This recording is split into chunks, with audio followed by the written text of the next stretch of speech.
You heard Jerry Brown say there's a Republican war on California today. Congressman Jeff Denham, not part of that, at least today. Denham says he has a coalition of votes, including about 50 Republicans, plus almost every Democrat in the House, that could force the House to vote on immigration proposals, despite opposition from some in the GOP. Many of those proposals would provide amnesty to so-called dreamers without getting immigration concessions in return. Is it a good idea? Congressman Denham joins us tonight. Congressman, thanks for coming on. You got it. Thanks. Thanks for having me. So there's so many things going on in California right now, and as a native of the state, I'm following them closely. It's our biggest state. You know, it's a leading indicator of trends, so I think it's worth watching. The state's kind of falling apart in a lot of ways. Why would the concern of foreign citizens, citizens of other countries, take precedence over the concerns of the people of California? Shouldn't take one prioritized over the other, but it's an issue we've got to get resolved. It's a national issue. We have control. Republicans have control of both the House, the Senate, and the presidency. We're elected to lead. Our border's not secure. We have 1 million immigrants that come here every year, and another 500,000 that come across our southern border. So we've got to have a resolution. We have to, I'd like to see the president get the funding that he needs for a wall and for border security. We need to make sure that we're not having the backlogs that we have in the courts, where we have unaccompanied minors that end up throughout the country without a court date or without showing back up. We have to have resolution on the border, as well as our dreamers that have graduated in our high schools that are out there in the workforce today. Yeah, I mean, I feel sorry for a lot of them. I'm not against them personally at all. But when I compare their interests as citizens of foreign countries against the interests of native Californians, many of whom are immigrants, by the way, but citizens, it's not even close. So why, at least in my concern, so why wouldn't you say, we're not doing anything, actually, until you build an impenetrable border wall or something that gives us complete control over who comes here and who doesn't? I think we've got to do both, and we should do both at the same time.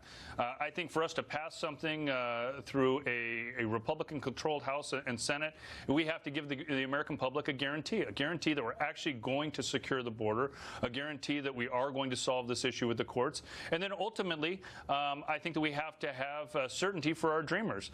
This will give them an opportunity to come out of the shadows, pay a fine, a fee, pass a background check, create a safer community.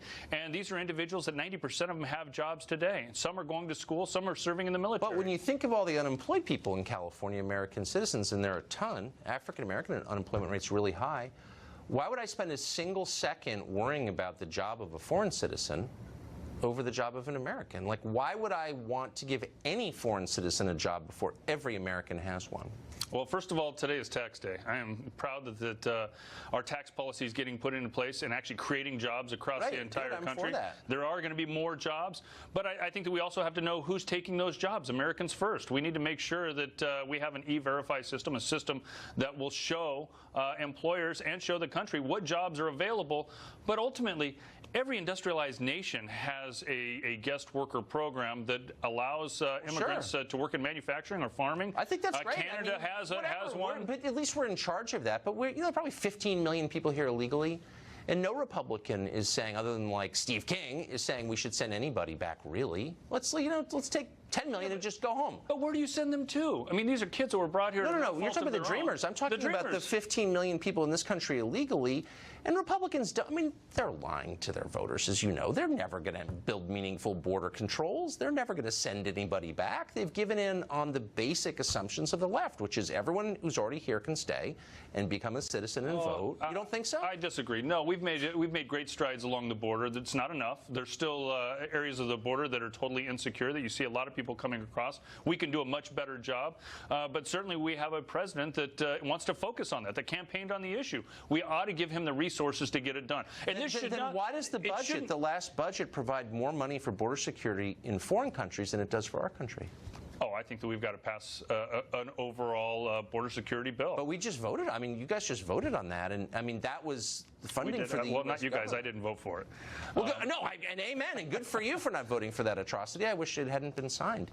But the Republican leadership kind of signed off on it, and it literally gave more money for border security in foreign nations across the seas than it did for us. This needs to be a priority for both parties. It's disappointing that under the previous administration, Democrats, every Democrat in the House, every Democrat in the Senate signed on to the bill that came out of the Senate that had $42 billion for border security.